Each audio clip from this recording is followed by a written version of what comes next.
Alors, le vrai gros sujet d'actualité, c'est le futur bombardement de l'Iran par l'État d'Israël. Et là, on voit bien qu'on est à la veille de quelque chose, je le dis depuis des mois, qui ressemble à la Troisième Guerre mondiale. Et on a toujours la concomitance de trois faits qui nous ramènent à toutes les périodes de troubles du XXe siècle. C'est une crise bancaire carabinée, une guerre fabriquée de toutes pièces et qui n'est pas nécessaire, et derrière l'implication à chaque fois d'Israël, que ce soit par la déclaration Balfour, la partition de 48, où là, effectivement, on a à chaque fois faillite bancaire du système bancaire mondialiste, c'est-à-dire Wall Street, guerre provoquée, la Deuxième Guerre mondiale, et évidemment une réponse, la seule réponse qui a marché aux conséquences de la crise de 29. La crise de 29 n'a été résolue finalement que par la Deuxième Guerre mondiale et pas par le New Deal. On le sait pertinemment. Et à chaque fois, gain de territoire pour Israël. Et ces trois choses, finalement, sont totalement systématiquement articulées. Et c'est là-dessus, c'est pour ça qu'il faut lire Sutton, qu'il faut lire Douglas Reed, qu'il faut lire Mullins. S'il n'y a pas cette guerre, seront montrés du doigt comme responsables de la faillite bancaire mondiale à venir ceux qui ont monté la combine. Ceux qui ont monté la combine, c'est ceux... On va montrer la vidéo d'Atali où il parle des pantalons à une seule jambe vendus à Christian. C'est Shlomo qui téléphone à David en lui disant « Écoute, j'ai une affaire formidable à te proposer, j'ai un camion de pantalons, les pantalons valent $1. Tu les veux ?» Formidable. David prend les pantalons, téléphone à Jonathan et lui dit « Écoute, j'ai une affaire formidable pour toi, un camion de pantalons, $2. Tu les veux ?» Formidable.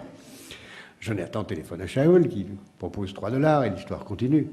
Jusqu'à ce qu'un certain moment, Moshe téléphone à Christian et dit « J'ai une affaire formidable pour toi, des pantalons, $49. » Ah, formidable, 49, c'est formidable, je les prends. Le lendemain, Christian téléphone à Moshe en disant « Écoute, tu es vraiment un escroc. » « Comment je suis un escroc ?»« Mais si, écoute, tu m'as vendu $49, des pantalons immétables. » Qu'est-ce que tu racontes ? Qu'est-ce que tu sais très bien. J'ai ouvert le camion, il y avait des pantalons, il n'y avait qu'une jambe. Qu'est-ce que tu veux que je fasse avec des pantalons ? Personne ne me met de pantalons qui a une jambe. Tu n'as rien compris, c'est pas fait pour mettre, c'est fait pour acheter, pour vendre, pour acheter, pour vendre. Et c'est exactement la meilleure leçon qu'on puisse avoir sur ce qui se joue en ce moment, si vous voulez comprendre ce qui se passe dans le système financier moderne. C'est tout, vous avez tout compris quand vous avez compris cette histoire. C'est-à-dire ceux qui ont monté un système économique où la production devient secondaire et ce qui devient premier, c'est la spéculation. C'est le gag d'Atali. C'est-à-dire que la valeur d'échange devient la valeur d'usage, ce que Baudrillard appelait lui-même dans L'échange symbolique et la mort, le stade structural de la valeur. Bon là, si Todd ne peut pas suivre, je lui expliquerai, parce que c'est là où on voit ce que c'est qu'un intellectuel de premier plan par rapport à un petit statisticien de deuxième zone. Voilà, donc là, nous sommes bien dans ce que décrit Werner Sombart, ce dont se vante Attali, c'est-à-dire un capitalisme financier purement spéculatif de type kabbaliste, qui en dernière instance est une entreprise de destruction de richesses et de chaos, et qui amène forcément soit à l'effondrement, qui donc désigne les responsables, c'est-à-dire Wall Street comme épistémologie financière et aussi comme communauté, comme noyau dur communautaire, voilà. C'est indiscutable, ça, voilà. Donc soit c'est eux qui se font choper, soit pour ne pas se faire choper, ils font ce qu'on appelle l'union sacrée contre l'ennemi commun qu'il faut fabriquer. Dans les années 30, ça a été Hitler. Quand on lit Stash Mullins et quand on lit Douglas Reed, on voit que finalement Hitler, qui était l'ennemi le plus dangereux, était à la fois désigné comme ennemi et financé et aidé entièrement dans son accession au pouvoir. Exactement aujourd'hui, comme on nous dit que le salafisme, le wahhabisme, salafisme, takfiriste est le danger pour l'Occident, mais on le finance partout et on l'aide à prendre le pouvoir partout au Moyen-Orient. Donc il y a bien un empire qui est responsable d'une crise et d'un effondrement, qui fabrique un méchant et qui le finance, le sponsorise, il existe en germe, le fabrique exactement comme Goldstein dans 1984 de Orwell, le fabrique et le finance pour justifier que finalement le petit peuple d'Occident aille se battre contre lui. Hier c'était Hitler, demain ça sera l'islam à qui on aura donné le pouvoir sur toutes les anciennes nations, Algérie demain, Maroc, Tunisie, Égypte, Libye, attention, c'est Syrie, Iran, s'ils arrivent à détruire l'Iran, Pakistan, Afghanistan, enfin on voit bien que c'est tout le monde arabe.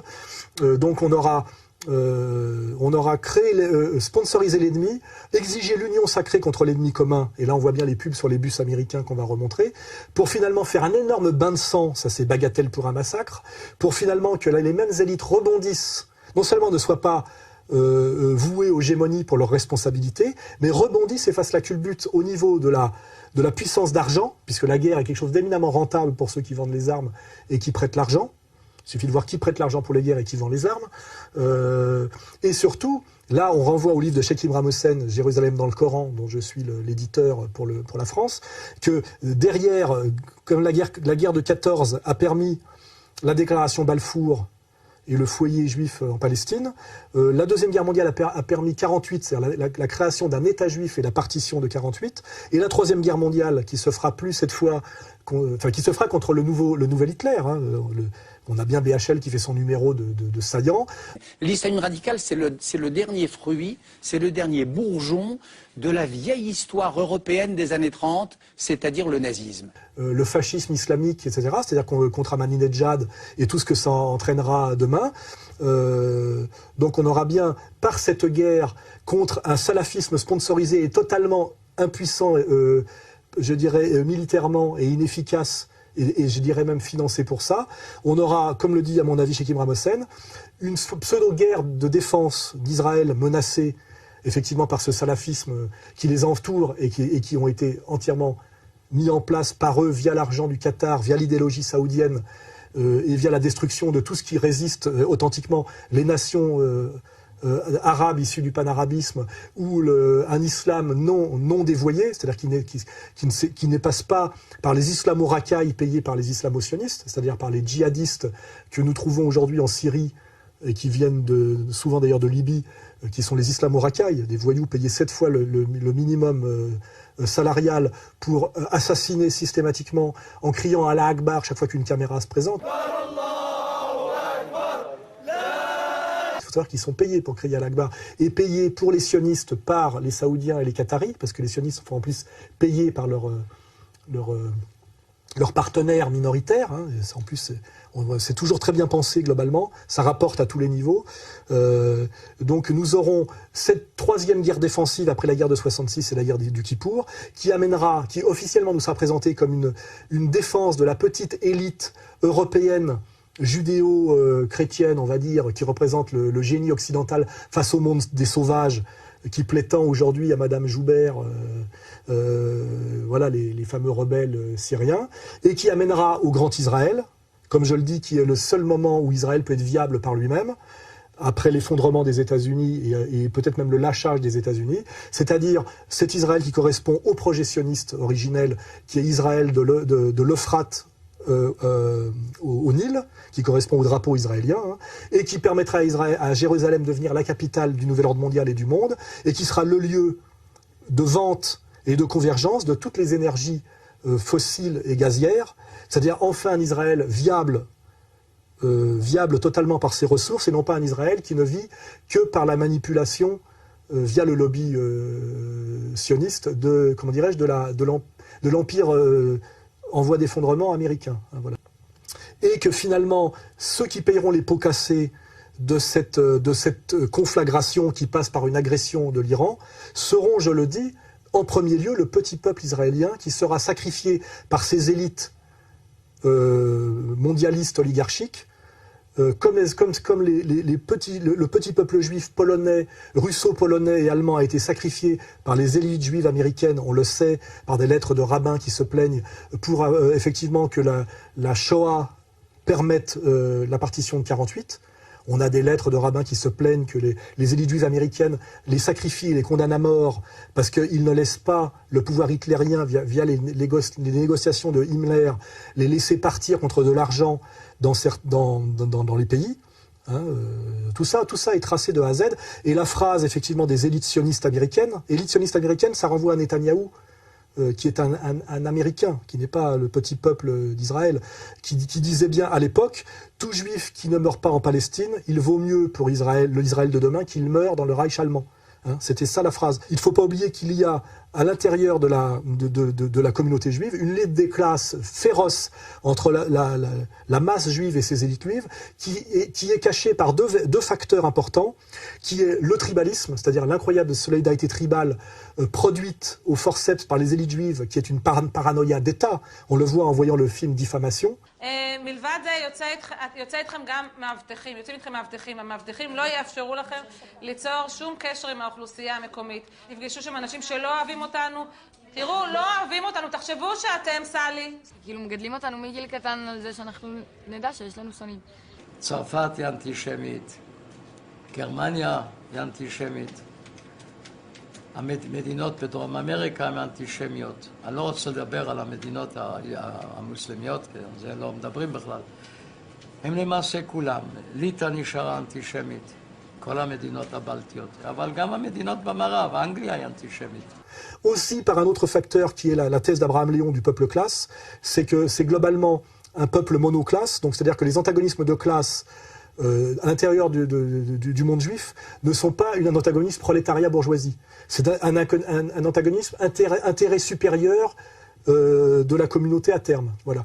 Et là, ce qui fait que finalement, le peuple juif qui a, par Marx, amené finalement à la conscience de classe partout, et la communauté qui a le moins de conscience de classe à cause de sa réalité monoclasse et à cause de son tribalisme exacerbé, du fait de ses élites. Mais en réalité, il y a une lutte des classes différente de la lutte des classes Goy à l'intérieur de la réalité globale juive, qui est très bien expliquée par le bouquin de Douglas Reed entre les élites, ce qu'on appelle les Lévites, et le Sanhédrin sous le Christ, et le petit peuple juif. Et il faut savoir, pour renvoyer Finkielkraut à sa bêtise, à sa malhonnêteté, à sa schizophrénie, lui qui a la nostalgie des juifs du shtetl, c'est-à-dire comment dirais-je, du judaïsme de type du ghetto rabbinique russo-polonais du 19e siècle, qu'il n'y avait pas plus obscurantisme que cette communauté juive-là. C'était l'interdiction de lire un autre livre que le Talmud. C'est un régime totalitaire, policier, totalement obscurantiste, qui a été dénoncé par tous les juifs des Lumières du 19e siècle, les plus grands esprits, les plus brillants. Et là, Finkielkraut, là-dessus, est un imbécile, parce que s'il avait vécu dans le ghetto talmudique du 19e siècle d'où il vient par ses parents, il n'aurait jamais pu s'extasier sur Heidegger, ni lire une phrase de littérature française. C'est pour ça que c'est un imbécile et un schizophrène et un menteur. Mais donc, pour finir, je rappelle bien que l'histoire juive, si on étudie l'histoire, les rapports de classe dans la communauté juive, c'est toujours une élite qui, à travers ses rabbins et ses tribunaux rabbitiques, oblige le petit peuple juif à obéir à la loi à coups de pompe dans le cul, c'est-à-dire à coups de sacrifice, de condamnation à mort et de fouettage. Il faut bien le savoir. Et que systématiquement, le petit peuple juif qui rêve finalement de paix et parfois même d'assimilation, et même de conversion, parce que c'est la même chose, la conversion chrétienne et l'assimilation républicaine, c'est de permettre aux juifs de sortir du ghetto, qui est d'abord un ghetto volontaire, qui est le refus de l'autre, qui est le mur, Wall Street, qui évidemment voudrait pouvoir vivre enfin en paix avec le reste de l'humanité. Il en est interdit par ces élites rabbinique, et il en est interdit à coups de pompe dans le cul. Et c'est ça, la permanente histoire du châtiment du peuple juif par ses élites juives, et aussi la manière dont régulièrement le petit peuple juif est envoyé au casse-pipe et au sacrifice par ses élites. Et bien ces gens-là, pour faire le grand Israël, c'est-à-dire le Commonwealth juif, c'est-à-dire piloter le monde à partir, dans ce nouvel ordre mondial, à partir de, comment dirais-je, de Jérusalem, cette logique du grand Israël n'est absolument pas la logique expansionniste du petit peuple, mais se fera sur le massacre du peuple israélien pour faire finalement un Commonwealth juif mondialiste qui est voulu et piloté par les élites, les héritiers des Lévites, par les élites sionistes finalement juives américaines d'une certaine manière. C'est-à-dire que le cœur du sionisme mondial, c'est Londres et New York finalement, ce n'est pas Tel Aviv. Et si demain Jérusalem devient la capitale du monde, piloté par ces élites juives, ce qui est le projet déclaré d'Attali. Même si on peut imaginer, rêver d'un Jérusalem devenant capitale de la planète, qui sera un jour unifié autour d'un gouvernement mondial. C'est un joli lieu pour un gouvernement mondial. Ça se fera sur le sang du petit peuple israélien, il faut le savoir. C'est ce qu'a compris parfaitement Jacob Cohen, c'est ce que malheureusement n'ont pas compris les imbéciles séfarades marchands de jeans de la LDJ française, qui si le jour ils font leur alia pour crever en première ligne face à l'armée iranienne pour un projet de banquier oligarchiques basés à New York qui les méprisent et qui les prend pour de la merde, qui les méprisent et les prend pour de la merde et les envoie au casse-pipe, comme la bourgeoisie française a envoyé au casse-pipe le petit peuple paysan et ouvrier français dans les tranchées, à la fois pour gagner une guerre dont ils étaient seuls à tirer les marrons du feu, et aussi pour saigner à blanc un petit peuple qui se révoltait régulièrement contre sa bourgeoisie depuis 1830, 1848 et la Commune.